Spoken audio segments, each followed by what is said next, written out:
Ami tireur, bonjour. Je voudrais vous parler aujourd'hui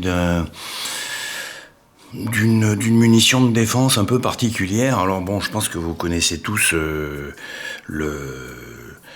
la législation et la loi sur les armes à feu et en particulier la notion de légitime défense, hein. Donc bon, même si vous êtes tireur sportif avec des détentions et autres à la maison, dans tous les cas, vous savez très très bien que les armes doivent être dans le coffre et que, quoi qu'il arrive, même si vous êtes agressé par trois colosses, et ben vous pouvez pas utiliser des armes si jamais ils n'ont qu'un couteau ou une hache. Si vous utilisez un 357,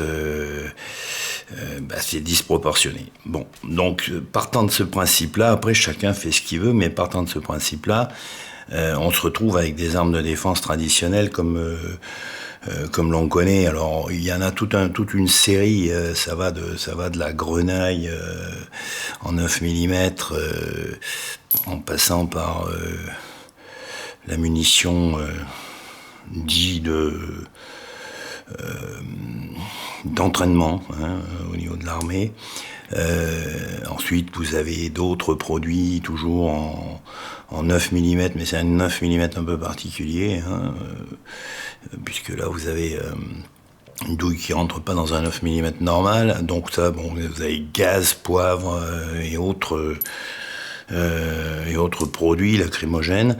Vous avez de la 22 grenaille et de la 22 mag, alors qui elle est vendue en France bizarrement, et la 22 long rifle toute courte est pas vendue de la même façon. On n'a pas les mêmes têtes. Bon, il y a de la grenaille aussi, donc, mais là vous êtes déjà dans ce qu'on pourrait appeler une arme de défense, mais qui peut quand même être létale, hein. Donc c'est pas conseillé non plus. Alors après vous avez toutes les styles de gomme-cogne. Alors ça c'est du très soft, hein, qui passe dans du 38, du 357 ou du 9 mm, hein, mais fait un peu de bruit, hein. Et puis bon, voilà, c'est tout, hein.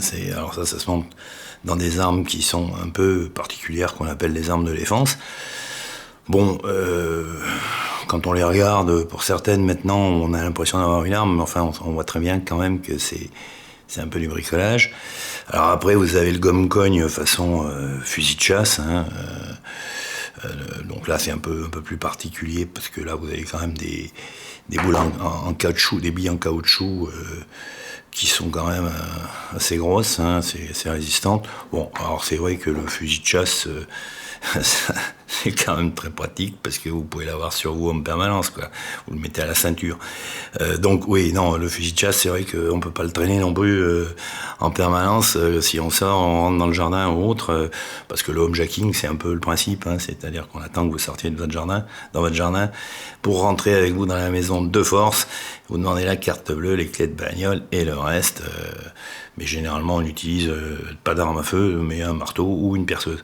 Donc, bon, ça, efficacité, mais volume du fusil, c'est quand même un peu gênant. Alors bon, après, il reste pas grand-chose. Alors, il reste une solution que moi j'ai découverte et qui me paraît assez sympa, c'est d'utiliser du gomme-cogne fait maison, en utilisant des billes en caoutchouc qui sont vendues dans le commerce, qui sont de même nature que les gomme-cognes, hein, puisque ça c'est vendu sur tous les sites qui parlent d'armes de défense et de balles en caoutchouc, hein. Donc c'est ça, les fameuses balles en caoutchouc. Alors elles font 10 mm de diamètre. C'est assez intéressant parce que 10 mm de diamètre, ça va correspondre à certaines douilles, en particulier la douille de 9 mm, qui va pouvoir la recevoir très facilement. Vous avez aussi la douille du 38, hein, qui reçoit aussi cette sphère ici, hein, puisque là on est toujours en 10 mm. Et puis vous pouvez passer en 357, c'est pareil, hein, de toute façon. Donc après un petit rechargement tout simple qui est exactement le même principe que le rechargement quand vous rechargez vos cartouches avec des douilles avec des ogives traditionnelles, hein. Bah là, vous mettez la bille en caoutchouc. Donc après, faut peser. Alors bon, moi je vous dirai rien là-dessus, hein. Je m'engage pas sur le poids des poudres et autres, hein. C'est à chacun de voir un peu son dosage, parce que il faut faire quand même très attention. Ça reste des munitions non létales, mais c'est quand même des billes en caoutchouc. Donc il faut faire des essais, il faut pas faire n'importe quoi, il faut pas charger n'importe comment. Voilà, donc ce que je pouvais vous dire sur le petit Goncom fait maison, à utiliser bien évidemment dans un revolver. Donc c'est vrai que si vous avez un revolver digne de ce nom qui tire du gomme-cogne, je veux dire, ça permet quand même d'avoir en face de soi quelqu'un qui voit quand même une arme réaliste. Et sachant que derrière, vous savez, vous pouvez commencer par ça, hein. C'est tout bête, c'est tout simple, ça fait du bruit, c'est vendu dans le commerce sans problème, hein, c'est en vente libre. Donc ça, bon, c'est pareil, hein, ça fait un peu de bruit, c'est un peu plus costaud. Bon, ça permet de taper, ça correspond à un coup de poing. Alors c'est vrai que quand vous faites pas 1m92, 95 ou 100 kilos et à 22 ans, si c'est plutôt tout l'inverse, c'est vrai qu'un coup de poing vaut mieux le donner à distance parce que vous n'êtes pas taillé pour la route.